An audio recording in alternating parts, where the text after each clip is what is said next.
on my mind, staying consistent, trying to get some more really shit. I promise not one month ain't gon' stop the show. Yes, I'm from that dirt, I bring that hurt. I'm here to let you know. I put them on this shirt like a bit down hard on the sloppy choke. Welcome back to another exclusive edition of More to Live For. Another story time. Exclusive, another Voice of the North original. Another exclusive story time. Shout out to all my new subscribers, man. Definitely appreciate you joining the whole movement, man. Joining the whole movement, what I got going on here, man. As everybody know, I do interviews, vlogs. But every now and then, man, I drop a original story time that definitely can showcase some growth and maturity of my part. So let's get right into it, man. Let's get right into it. This particular More to Live For story time is Confronting the Bully. A bully. Man, the way we grew up, man, like bullying, that ain't, nothing that, was necessarily tolerated. So I knew of some, but I don't know, man. Just like the way we grew up, man. Like it was more like joking on each other. Maybe that's a form of bullying, but like actually pressuring somebody trying to fight you, stuff like that. You know what I mean? Like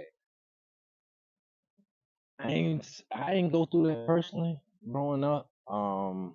But I know some other people that did. But this particular story right here, man, like it was sparked, man. To be totally honest, the story was sparked. Recently my son asked me, have I ever been bullied? Just father son talk. He ain't being bullied or nothing like that. We don't went through that phase, whatever. But I definitely, I didn't tell him, the exact details, but it definitely took me back to this particular story right here. So, I decided, to jump up here and share this story time, man, and let people know how that situation developed, how it escalated, and how it ultimately was handled. So, like this particular story, man, like this was what, well over 10 years ago, man, early 2000s. I'm working this particular job. Uh, Once again, man, anybody that's been following the channel, man, once again, another wild story at a damn place that I work, man. For some reason, man, I had some dangerous jobs, man. For some reason, the environment, whatever, however you want to slice it, man. There's been some dangerous scenarios played out in quite a few jobs that I had. So, but let's get right back to it as I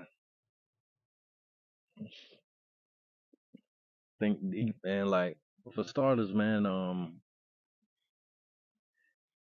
thought about sharing a story before, man, but like I really don't want to come off like as the type of person that, think they're a tough guy or anything like that, man, because like me personally, man, I ain't afraid to admit I done had my share of losses, had my share of wins, had my share of losses, but some humbling losses too. But being a tough guy, that ain't never been my persona. That ain't never been, an image that I was necessarily impressed by. So I don't want my viewers to have a different impression about me after this story, but you know, this is how it went down. Like I said, it's early 2000s, man. I'm working at this fast food spot or whatever, and this particular, man, I'm gonna just keep it real, man. I'm gonna be respectful as I can, man. But working at a fast food spot, I'm single. I'm definitely not married. You know what I mean? At that time, you know what I mean? Doing what any other 20 something black male would be doing.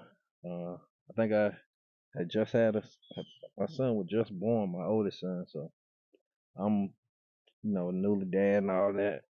Somewhere around that time. I don't want to get the dates mixed up, but I know my son was young, my oldest son, so it's definitely been well over 10 years ago. So I'm working at this job, and let's just say throughout this job, I definitely seen my share of crazy things, but like there was a particular young lady that was there, whatever, and you know what I mean. Let's just say that somebody that she ended up dealing with, that's ultimately who this bully is that I'm talking about. But I kind of want to connect the dots and let you know how it played out and how it got to this job. You know what I mean? Another dangerous encounter at the job or whatever. So, but I remember, man, like I was in court for a damn traffic ticket, man. I'm in court for a traffic ticket. And I see somebody looking at me crazy, man. I'm like, man, I don't even know this dude, man. But I'm looking back, but like around here, I don't know in other places, man. But like ugly motherfuckers swear they hard, and like that was the type of vibe I was getting. So I won't really, you know what I mean, tripping about it. Like I said, I'm looking back, but you know what I mean. As time go by, whatever, you know what I mean. I see them in other places. I don't really think too much of it or whatever. And then I just so happen to see him with um not I wouldn't necessarily say one of my homeboys, but somebody I had knew or whatever. But and they, you know what I mean, they ain't necessarily say, you know what I mean, they won't running back, you know, carrying bones or nothing like that, spreading rumors or nothing like that. But they were just like, yo, y'all got something going on? I was like, no, I don't know this nigga, man, but he looking at me crazy or whatever. So time go, I don't think nothing else about it. So like I said, we get back, fast forward time. This all probably like a year span. So fast forward, get back to the, you know, where I'm working at. And small as this world is, come to find out, this the same dude that, like I said, one of my coworkers having dealings with. So I'm starting to see him at my job, and he's still looking as dumb and fake tough, like a fake Mark Henry. You know what I mean? Want to be a tough guy type. So eventually, man, eventually I said, "What's up? You got a problem with whatever?" Then you know what I mean. He still ain't saying nothing, just looking at me, all stupid, whatever, whatever. So you know what I mean. I left it alone. But the very next day, man, the very next day, like I said, this like when I finally asked him, "What's up? You got a problem with me?" This was probably like after like a week or two of the ice grills when I'm trying to work or whatever, and like. I ain't gonna lie, I won't necessarily living right. I definitely won't living like I'm living now, like mentally or physically. But you know, my mind and my whole mind space and where I was at, man, like it won't mature. It was a 20-something-year-old. That's what it was. So, not saying everybody at that age got a certain mindset, but I know where I was at. I know where my mind was at, and being right won't necessarily a priority. It was the goal, but won't necessarily the priority like it is now. So I say what's up to him, whatever, whatever. Still looking at me crazy. So very next day, man, he just so happened to call up to my job, and like around this time, man, like you know what I mean. Like I know some of the younger some of the younger crowd, man, be like, what? What you mean? But like cell phones weren't necessarily a priority then, so people could still call you job and say, yo, can I speak to such and such instead of just texting somebody, yo, you at work. You feel what I'm saying? So like it was things like that going on. Like people still were calling to the job, speak to somebody. So I guess he had called, you know, talked to, you know, what I mean, his significant other, whatever. But in this process, I don't know how my name got mentioned, but it's like telephone, and I get the phone, I'm like, man, calling me at work. You know what I mean? Like I ain't got really no bills collectors on me like that. So who the hell calling me at work? So I get the phone, and this dude, he come out his mouth and say, yeah, man, you think you tough? What? No. I don't know what you're talking about. Like, I really don't think so. No, never had that image. But I'm listening to him like, yeah, you think you're tough, man. I'm just letting you know, man. I catch you slipping, I'm gonna kill your ass. What? I'm looking at the phone like I'm at work. Somebody just called me and told me they gonna kill me. So,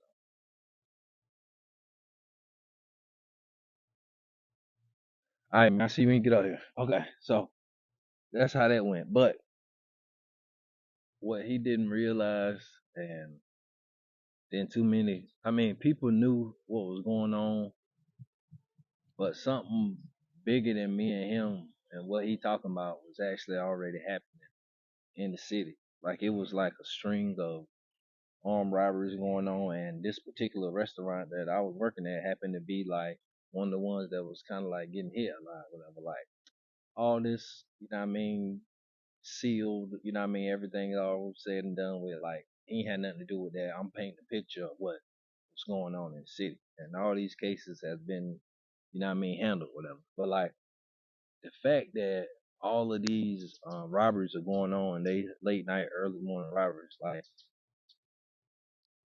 I'm going to work at 4 or 5 a.m. in the morning. And I got a good friend, man. Shout out to my homeboy, Antoine, man. Shout out to my homeboy. But like, I ain't never been like, gun crazy. Like I believe in the Second Amendment, right? Not trying to get political and all that, but like I definitely understand that and respect that. But like I ain't no stranger uh to guns, to having a gun or whatever. So like I didn't, stay out of trouble, not get no felonies, obtain a gun the right way, go to concealed carry classes, all of that, to leave some shit on the dresser. So that's just a disclaimer. That ain't what I did all that for. So, but I say that to say that during this time when all of this was going on in the city, that's where my mind was at. Like, yo, they targeting these motherfuckers, so I'm coming in here correct. Ain't nobody pointing no damn gun at me unless they saying damn free. And even then, I don't know how it's gonna be. But like I said, I won't necessarily living right then, but you know what I mean. But that's where my mind was at. So I'm protecting myself at all times. I'm waiting for a month. I'm waiting. We gonna be on the news tonight. You come in here, you know what I mean, point a gun at me. I don't give a damn about none of this shit that you trying to accomplish. That's what, you know what I mean. That's what my mind was at as I digress. But we get back to the meat of the story. So he don't know none of this. He don't know that's where my mind already at. So you gonna tell me that you gonna kill me out of nowhere? That's what you telling me.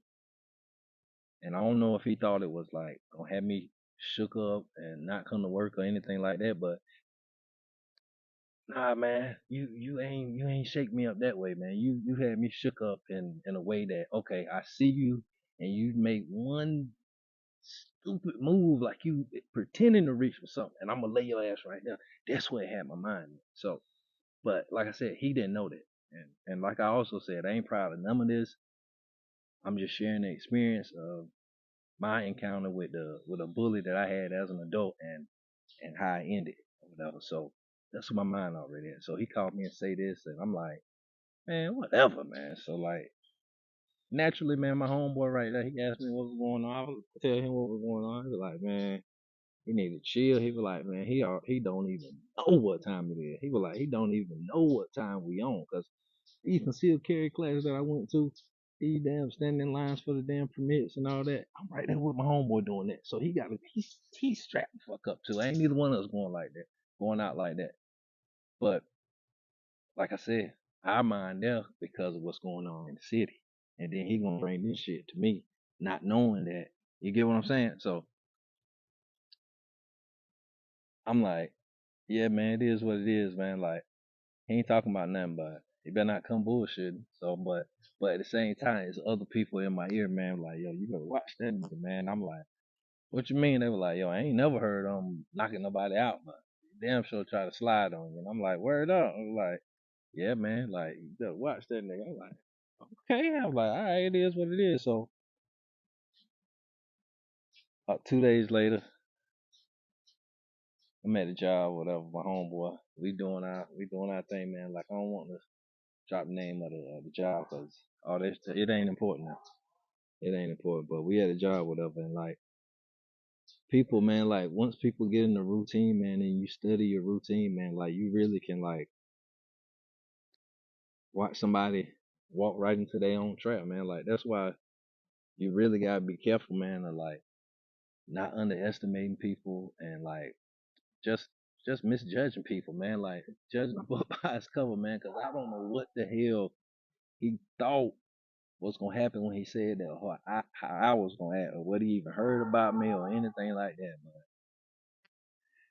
man. So like I said, man, the routine, man, the routine. Come in and order the same thing every day, man. So like I'm sitting back, damn near waiting to hear this order. And don't even notice, man. He don't even notice.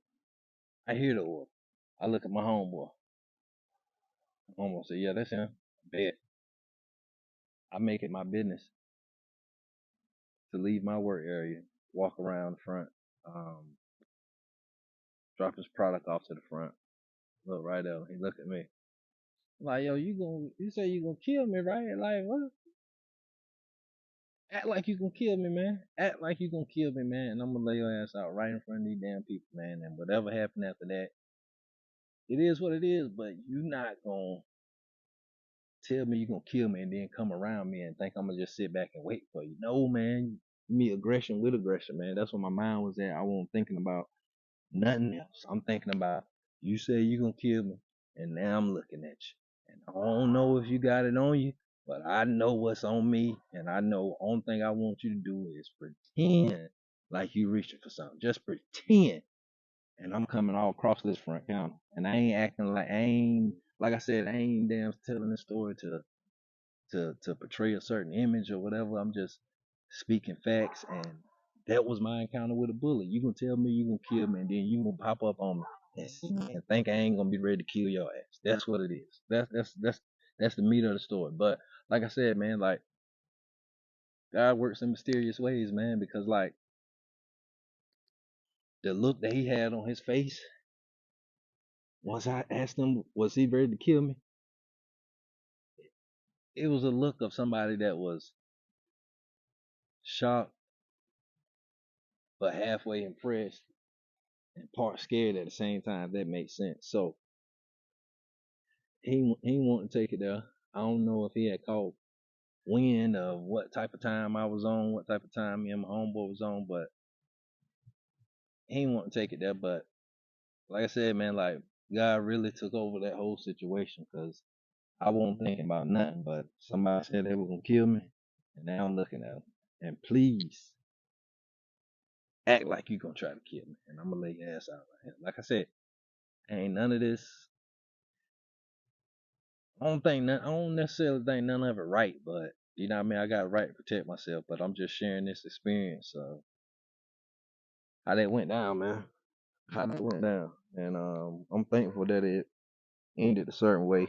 You know what I mean? Because a few days after that, I guess he had caught wind of what type of time I was on, so here come these fake apologies, whatever, and then I'm getting word through friends or whatever, man. Hell yeah, he squashed whatever. I ain't seen him since then.